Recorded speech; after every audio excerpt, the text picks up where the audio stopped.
Good morning to everyone. I'm Fabio Taccone from Brussels. My topic today will be about the concept that we need high-quality TTM after cardiac arrest. This is the slide of the conflict of interest. We know the interest to induce targeted temperature management after cardiac arrest. The idea is that all the pathological pathways involved in a brain injury after an anoxic event are all temperature dependent. So if we bring the body temperature down, we are able to minimize or reduce the extent of brain injury by mitigating all these different pathways. The history of TTM after cardiac arrest, I've tried at least to resume it in this slide. It started almost 60 years ago with Peter Safar, and it went through different experimental and human studies. Then we had the first randomized clinical trials in 2002, and now in 2019, 2020, we still have the question mark whether this intervention is really effective because of some publication challenging the idea that TTM can really reduce the extent of brain injury in cardiac arrest patients. If we want to summarize the evidence, we can on one side look at the guidelines that tell us basically that TTM is recommended as a neuroprotective strategy in survivors after cardiac arrest. And basically, you can use a different dose of TTM, 33 degrees or 36 degrees. This is the data from TTM studies, because at least for the studies that have been published so far, inducing hypothermia is better than keeping the patients around, let's say, normothermia, which in different trials was between 37.5 and 38 degrees. But on the other side, there are still people who challenge the concept that this intervention, despite the recommendation, is really effective in these patients. And when you look clearly at the literature, I think we can challenge that the experimental studies suggesting that TTM works are biased by the use of small animals, healthy animals without pre-existing comorbidities. All the experiments are performed in a very well-controlled setting. So this experiment cannot replicate the cardiac arrest in the human and clinical settings. And this explains why these very promising results cannot be only translated in randomized clinical trials made in humans. When we also look at randomized clinical trials suggesting the effectiveness on TTM, all these trials have some important bias, very selected patients population, methodological bias. Maybe the control group was not well treated, there was no blinding for outcome assessment, and there was no prognostication guidelines. And we can also say that with the implementation of the post-cardiac arrest care, when you include TTM on top of other different effective intervention, maybe the effect of TTM on the improvement of outcome of these patients is not as good as we could observe 20 years ago. And the TTM2 trial, which has been completed and will be presented next year, will respond to the question whether TTM is still the way to go in these patients. The concept today is that probably all of the controversies we have around TTM as related to an inadequate use of TTM in a clinical setting. Why? Because we consider TTM as a yes-no therapy.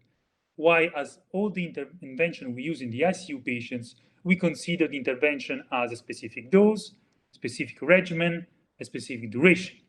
So just to make you an example, if you have 5 different patients in your ICU receiving TTM after cardiac arrest, they might receive different target temperature for different duration, with different methods, and with different way to measure temperature. And we know that the site to measure temperature does not reflect entirely what happens into the brain. If you look in the clinical trial looking at TTM effectiveness compared to standard of care, all these patients could be considered as receiving TTM. It can easily understand that the quality and the type of therapy that's been delivered is not the same across all these patients. The other point is that the quality is very relevant, and I think we can make a comparison to what happens in the very early phase of resuscitation, where we know that we need cardiopulmonary resuscitation to, of course, restart the heart in patients suffering from cardiac arrest, but to increase the likelihood of these patients to have a good outcome, we need to provide high-quality CPR. We don't just need to compress the chest, we need to compress the chest with a precise compression rate, with a precise depth, and reducing the time where the patients do not receive any resuscitation attempt. So the same could be for TTM. We need to provide high quality TTM. What would be high quality TTM? First, we need to adequately measure and continuously measure temperature. The temperature is closely reflecting our target organs, which is the brain. So we need to measure the temperature continuously into the blood, esophagus, on the bladder. We cannot rely on discontinuous measurement or measurement in the part of the body like the axillary area or the skin, which do not reflect what happens into our target organs, again, the brain. Second, when we deliver this therapy, we should potentially give it as soon as possible. It's quite logical. The most effective is the earliest time giving the therapy.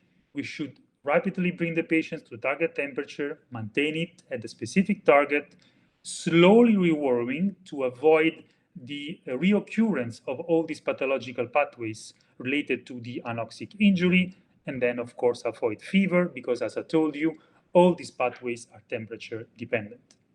Now, all this concept, early induction, maintenance of temperature, slow rewarming, avoidance fever, has been studied, isolated in different trials, and we know from the literature that despite this concept is very interesting, we don't have the proof that we should do it as I told you in the previous panel, in terms of doing it early, keeping the temperature constant, avoid rapid rewarming, and avoid fever.